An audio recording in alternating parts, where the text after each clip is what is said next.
Hi friend, नमस्कार सगळ्यांना। बघा कशा आहात तुम्ही सगळेजण, स्वस्त मस्त मजेत राहा। बघा मला सगळेजण विचारतात की तुमचा मुलगा कशाने वारला, मग मी सगळं त्याची म्हणजे स्टोरी सांगायला लागले ना। तर मग मला एक जणांची कमेंट आली अशी की बघा आता तुमचा मुलगा तर वारला आहे, मग त्याचा व्हिडिओ बनवून तुम्ही कशासाठी बनवताय म्हणे। बघा आता कशासाठी बनवता असा प्रश्न केलाय ना त्यांनी। तर त्यांना माझं एकच सांगणं आहे की ताई, माझी आता छोटी छोटी बाळं आहेत बरोबर का। माझी मग छोटी छोटी बाळं असल्यामुळं त्यांचा मोठा भाऊ त्यांना कसा होता काय होता हे माहितीच नसणार की। बघा आता माझ्या पोटचा मुलगा माझ्या अगोदर वारला म्हणल्यानंतर मग आपलं आयुष्य किती हे आपल्याला माहिती आहे का सांगा तुम्ही।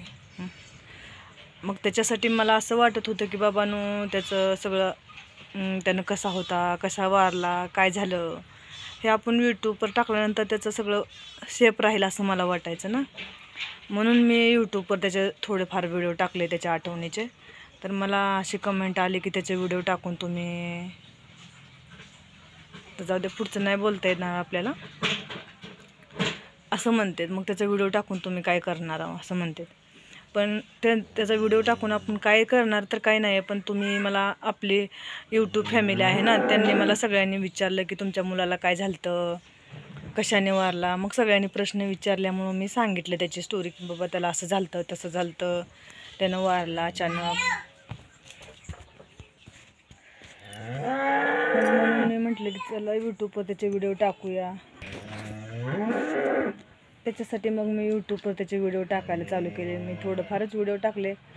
मग तसं काय वाईट कमेंट करू नका, तुम्ही सगळेजण माझी फॅमिली आहात म्हणून मी सगळ्यांना आपलं माझ्या मुलांचं सांगायला लागले होते। कारण आपल्या जवळच्या माणसाला सांगणं गरजेचं असतं की यूट्यूब फॅमिली ही आपलीच फॅमिली असते बरोबर का।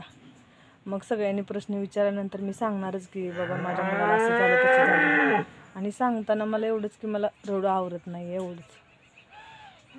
मग मी सांगताना मला असं रडायला येतं म्हणून मी सरळ सांगितलेलं। मग त्याच्यामुळं त्यांचा प्रश्न असा होता की मग तुम्ही कशाला व्हिडिओ बनवून सोशल मीडियावर व्हिडिओ बनवून तुम्ही काय करणार असं त्यांचं म्हणणं होतं ना।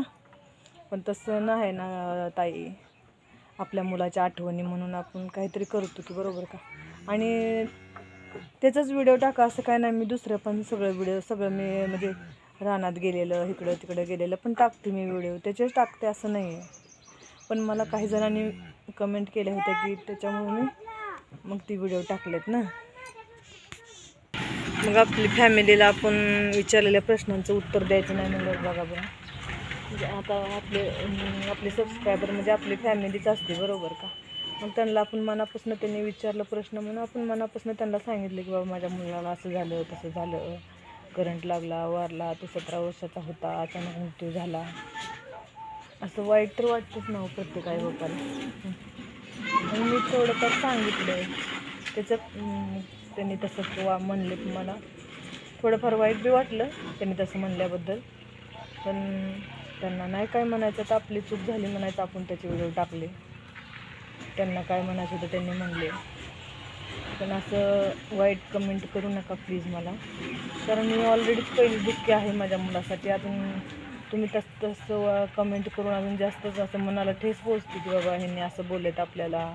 एकतर आपला मुलगा गेल्यामुळं आपण पहिलंच दुःखी आहोत आणि त्यांनी अजून तसं बोलल्यानंतर आपण जास्त दुःखी होतो बरोबर का।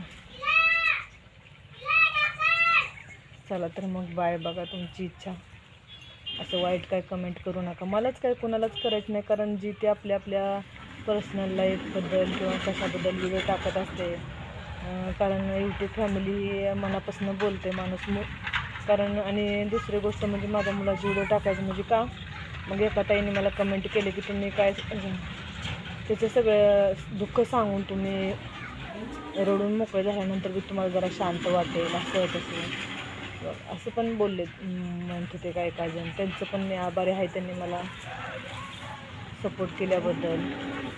चला तर मग बाय बाय सगळ्यांना।